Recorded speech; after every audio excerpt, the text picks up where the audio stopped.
Hello YouTube.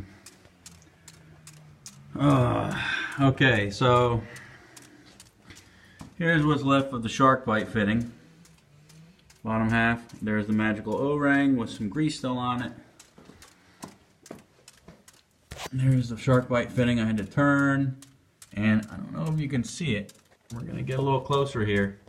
We're going to get to the root of the problem. It wasn't the fitting itself. It was the know-it-all tenant. I don't know, see the stub out here, okay? For the fitting. And watch, I'm going to cover the solder. I'm going to uncover the solder point. It's shiny and silver. Here's the pipe. So, you can't leave solder on the pipe if you're going to use a shark bite push-on fitting or any other push-on fitting. Even if you try to put a coupler on there. You can't leave it on there. It has to be clean. And there was more. You can see some more silver on the back side here. I sanded that smooth. And, you know, it's bad enough I have to sand the pipe. I don't want to over sand it to make it too small or get edgy with it. I mean, I'm relying on an O-ring here. For now, all I have is another fitting, a shark bite fitting. It's actually like a generic brand or whatever, but it does the same thing. And I mean, barely enough. Okay, try and leave yourself more than like an inch. Okay, because you still have to get that tool in there to actually take the fitting off. So leave yourself enough room for the tool. Okay, and you know what this is? This is a tenant that told us that he knows how to do everything. And he's awesome, and he's this, and he's that. You know, and I've been doing handyman stuff here and there over the years. I got friends that are master plumbers. I got people that I know that are electricians. You know, master electricians. They can live wire, they can do 440, all that stuff, or whatever. I mean, it's, you know, and you take hints, you learn things along the way, but this is just dumb. Okay, this is real dumb. It's going to take me forever to sand that little tiny thing off there, so I'm going to try and get like a razor blade and try and cut away at it, because it's soft versus the steel, without scratching the pipe. I'm going to keep that in mind. But, I mean, it was dripping, the furnace is firing, and then all of a sudden it just stops.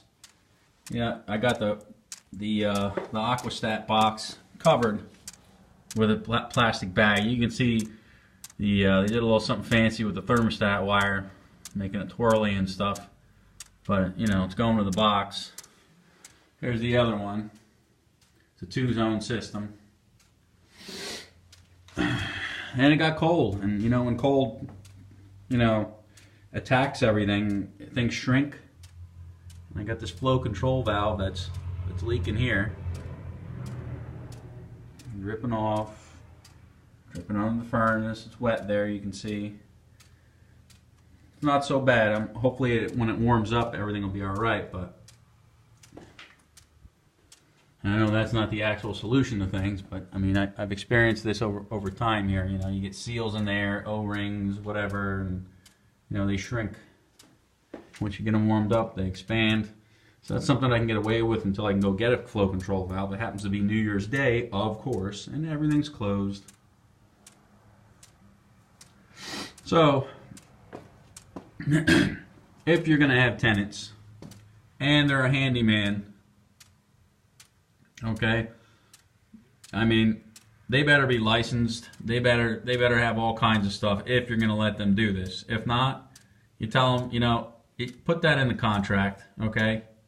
Put that in the lease, whatever you got going on there, and you tell them, no, you're not going to be working on the house. If it's an emergency, I understand, but we'll call somebody, we'll get there, or I'll do it myself. Because with people doing stuff like that, I mean, this is just dumb. You know, I mean, I could be at home with my family right now. That's not going to happen because of this stuff.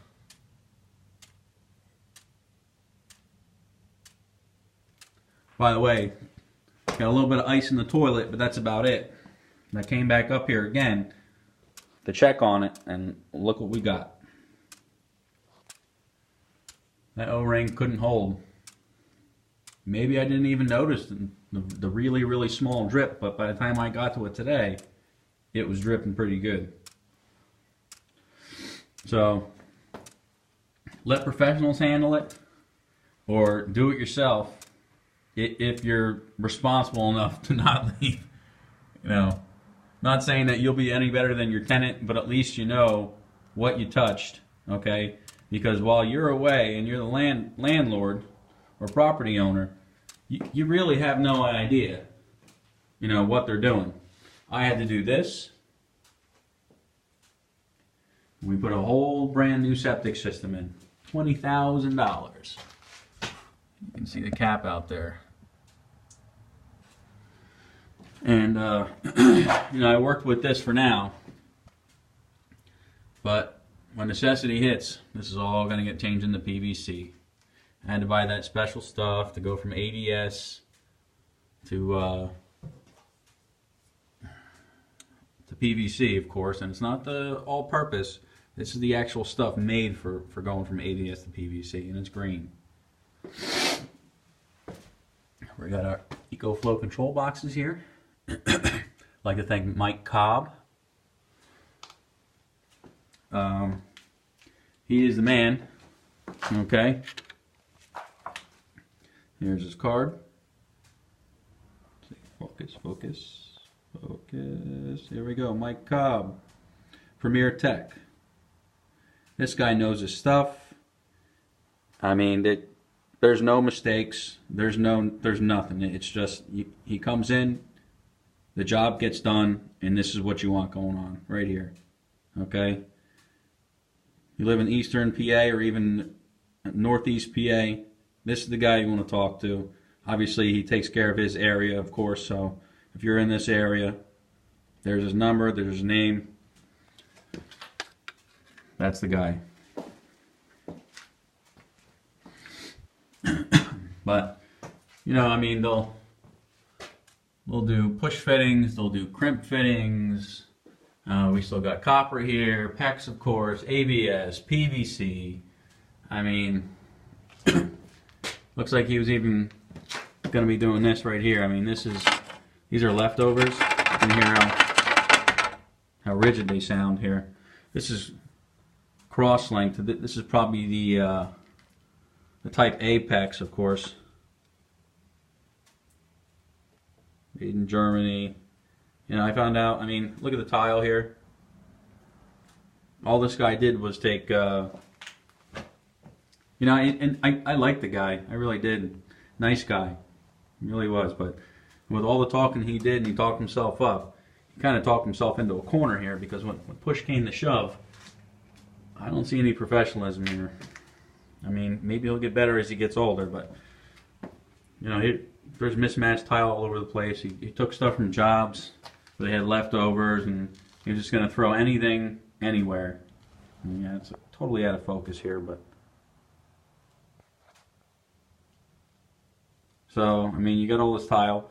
I couldn't even find maybe more than 10 tiles that matched. And I mean, that better be a small bathroom or a really small laundry room.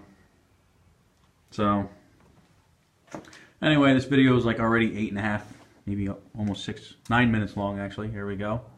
So I will let you guys go. And one more thing. We don't put PVC on the oil tank. Okay? We don't do that. Alright? There's no expansion tank too. Hold on. No bladder in that one. Okay, let you guys go. See ya.